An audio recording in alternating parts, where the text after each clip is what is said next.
I was born in Waco. Between my junior and senior year at Baylor, I went to school at Monterey Tech in Mexico. I saw a lot of things wrong with the United States.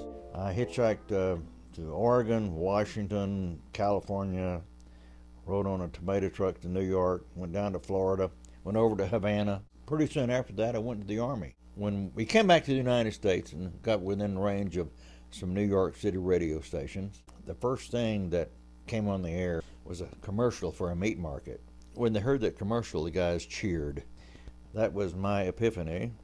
I knew exactly what I was going to be doing for the rest of my life, because after being in Europe, I found a lot of things right with America and wanted to do the most American thing there is, news and advertising. I immediately went down to Waco and went to a little advertising agency there and said I wanted to learn the advertising business. My college roommate from Baylor, Dick Kendall, was assistant Chamber of Commerce manager here in Big Spring. This was in 1960. He said, there's a guy here who has a radio station.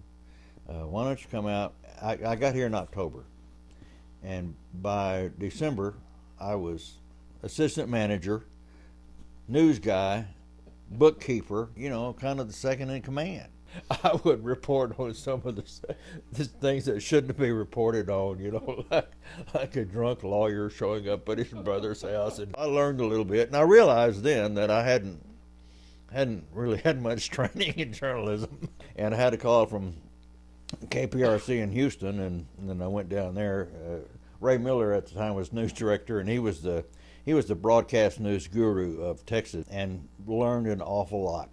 I applied for a position to get a fellowship to the University of Missouri, journalism graduate school. The news director had worked at WHO in Des Moines.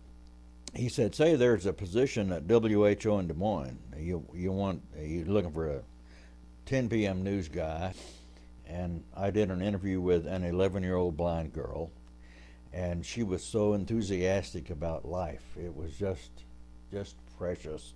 NBC Radio had a weekend program called Monitor, so I sent it to Gordon Fraser, the producer of Monitor, and he wrote me back and he said, your interview with the 11-year-old blind girl will be on NBC Monitor at 2:12 p.m. on Saturday. I did stuff for NBC Monitor for 6 years. When I left WHO to come back, helped my father for a little while, and then came back to Big Spring. In '67, I left the radio station, started writing, started doing some writing and teaching.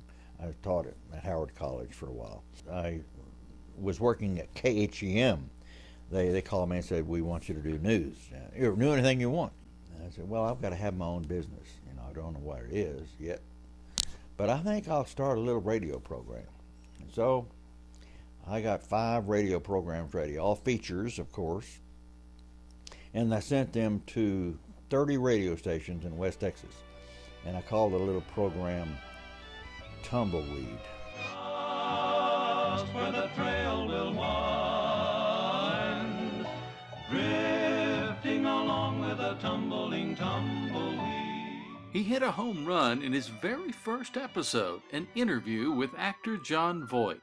He was here in Big Spring doing the movie Midnight Cowboy. I've done a lot of bad work and some good work, and I hope this is one of the good pieces of work, I interviewed all of them, all the guys, the director, the cameraman, the guy who calls it, ready, whatever, and all the actors. When Midnight Cowboy won the movie of the year, I called up Gordon Fraser, NBC Monitor, and said, hey, I've got interviews with all these people. He said, man, send them along. It was Jon Voight's first movie. He was also on my 10,000th radio program. Tumbleweed, you and I are brothers, and you did such an amazing job for us, and I really think you were part of the launching of my career. I quit the radio station because I knew I was gonna make a go with it. On my radio program, I send out a program from East, West, North, South, and Central Texas every week. And so if you listen on Thursday, that's the West Texas program. That's the formula: East, West, North, South, and Central. I'm doing audio art, and artists don't retire. They keep producing art. I'm having a good time. That's what I'm doing.